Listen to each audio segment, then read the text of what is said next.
Sorry ভাই, দেরি করে ফেলাইলাম ভাই। বসো কি জিজ্ঞাসা করি।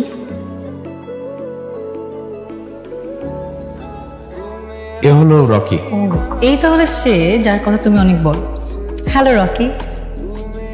তাহলে খাওয়া শুরু করে যাক। এই ছেলের নাম রকি কেন? এর নাম তো হিরো হবে, পুরাই হিরো। আমার কি দেখতে খুব বাজে লাগতেছে নাকি? এমনি তাকে আছে কেন আমার দিকে? আমার কি বুকের পশম দেখা যায়? ওই বুতাম তো আটকানো হয়েছে। না, সুন্দর আসছে। আয় রকি, রকি ওই আমাদের সাইডের যে ফরেন ইঞ্জিনিয়ার আছে না, সে কল দিছে। হ্যান্ডেল করতো। Hello, how are you? Is everything all right? No, I cannot hear you. Hello? কলিল ভাই, একটা কথা জিজ্ঞেস করতাম।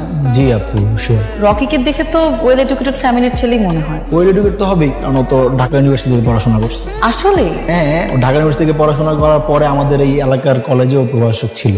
তোমাকে যে রকির ব্যাপারে জিজ্ঞেস করেছি এটা তুমি কাউকে বলবে না, আর রকিকে তো একদমই বলবে না। রকি জীবনে জানবই নাই কথা। ঠিক আছে। বাবা একটু শাওয়ার নিচ্ছে, আসতে লেট হবে। ঠিক আছে, আমি বাইরে দাঁড়াইতেছি। গার্লফ্রেন্ড আছে? তোমার বাবার গার্লফ্রেন্ড আছে কিনা সেটা আমার কেন জিজ্ঞেস করতেছি? তোমার। আমার? Right. Very good. Very good. কেন? যদি থাকতো তোমাদের রিলেশনশিপ কন্টিনিউ করার কোনো অপশনই থাকতো না, কারণ আমি ওর অশান্তি দিয়ে মেরে ফেলতাম। কি বলতেছো তুমি? আমি তোমার কথা বুঝতেছি না। বুঝতে পারতেছো না? এত কিছু তো বোঝা লাগবে না। সবকিছু কেন বুঝতে হবে? আমি তো কোনো প্রশ্ন করছো না যে আমাকে পড়ে তুমি পরীক্ষা দিয়ে পাশ করবা। এমনিতে তুমি আমার কাছে পরীক্ষা ছাড়াই পাশ হয়ে গেছো, যাকে বলে অটো পাস।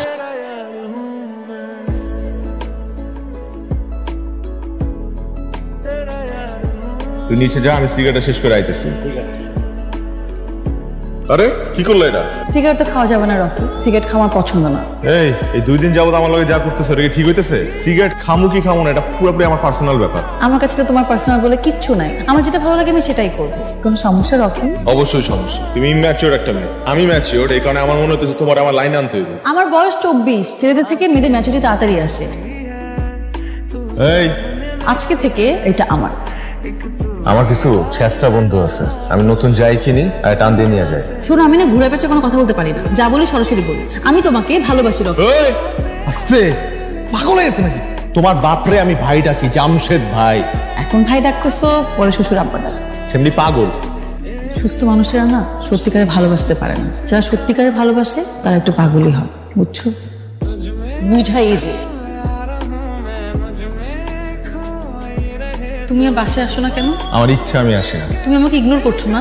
তোমাকে আমি অ্যাটেনশন দিলাম কবে যে ইগনোর করবো? তুমি আমাকে কি ভাবছো আমি জানি না। তোমাকে নিয়ে আমার মাঝে কেন হঠাৎ এমন হলো সেটা আমি জানি না। বলে না লাভ এট ফার্স্ট সাইট, আমার মধ্যে সেটা হয়েছে। আমি তোমাকে ছাড়া থাকতে পারবো না। আমি বহুত বন্ধু বান্ধবরা দেখছি এবং তাদের গার্লফ্রেন্ডে দেখছি যখন প্রেম করে তখন এত বড় বড় কথা বলে, তোমার ছাড়া থাকতে পারবো না, বাঁচতে পারবো না। কিন্তু ঠিক ওই মেয়েগুলাই বিয়ে কইরা পোল্টি মায় আর একটা ছেলের সাথে চলে যায়। হয়তো তাদের প্রেমিকারা তখন আবেগের বয়সে ছিল তাই এসব বলেছে, কিন্তু আমি আবেগের বয়সে নাই।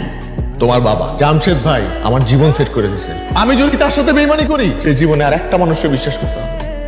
রকি, আমি যদি এখন চলে যাই আমি কিন্তু জীবনেও আর তোমার পিছনে আসবো না। আমি তো এটাই চাই, তুমি আমার পেছনে আর কখনো না আসো। আমি না আসলে তুমি সুখী হবা? অবশ্যই। ঠিক আছে, বানিয়ে দিলাম তোমাকে সুখী। Thank you. ইদানিং এরকম আউল্য জল লাগে কেন তোরে? কাজের চাপ, এই কারণে হয়তো একটু আওলায় আছি। তোর আর পিয়াসার ব্যাপারটা আমি কিন্তু জানি। সত্যিকারের ভালোবাসা জীবনে সবসময় আসে না, তো যখন আসে ওইটাকে গ্রহণ করে নিতে হয়। ঠিক আছে, ওই সময়টা একটু কঠিন, কিন্তু তারপরও নিজের ভালোটা বুঝতে হবে।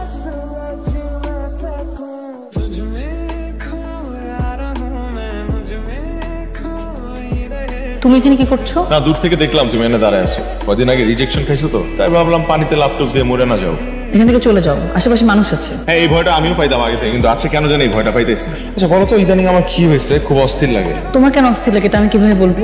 না, আমার না ওই ঘুমটুমও হয় না, এটার কারণ কি? ঘুম না আসলে ঘুমের ওষুধ খাও।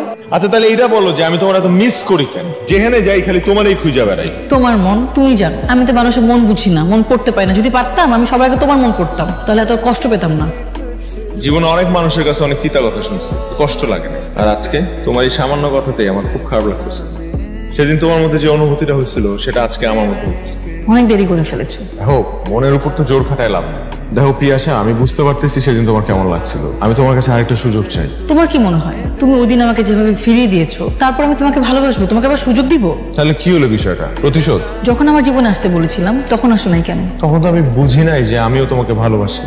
পিয়াসা প্লিজ, তোমার যেখানে বিয়ে ঠিক হয়েছে ওনা না করে দাও। আমি হ্যাঁ করে দিয়েছি। দেখো সত্যি করে একটা কথা বলি, তুমি পিয়াসা কিন্তু আমার প্রথম ভালোবাসা। এই তোমার বয়স 29 না? হ্যাঁ তো। আমি তোমার প্রথম ভালোবাসা? হ্যাঁ। মিথ্যা বলতেছো কেন? আরে এই লাইনে আমি অনেক আগে থেকে কাছে ছিলাম। শোনো, তুমি আমাকে সেদিন বলছিল না যে তুমি আমাকে ছাড়া বাঁচতে পারবে না? আজকে আমি তোমাকে বলতেছি আমি তোমাকে ছাড়া বাঁচতে পারবো না। আমি তো ওদিনই ছেলে পক্ষকে না করে দিয়েছি। আসলে মিথ্যা বলছো কেন? তুমি সত্যি করে বলো, আমি তোমার জীবনে প্রথম? এর আগে তোমার লাইফে কোনো মেয়ে আসে নাই? কিভাবে যেটাকে ভালোবাসলাম, তুমি এটাকে আমার রোমান্টিক মনে করো? আসলে একটা আনরোমান্টিক। একদম। সেদিন না তুমি নিজেই মজা নিতেছিলে, আজকে নিজেই কাঁপতেছো। সেটা কিছুই বুঝে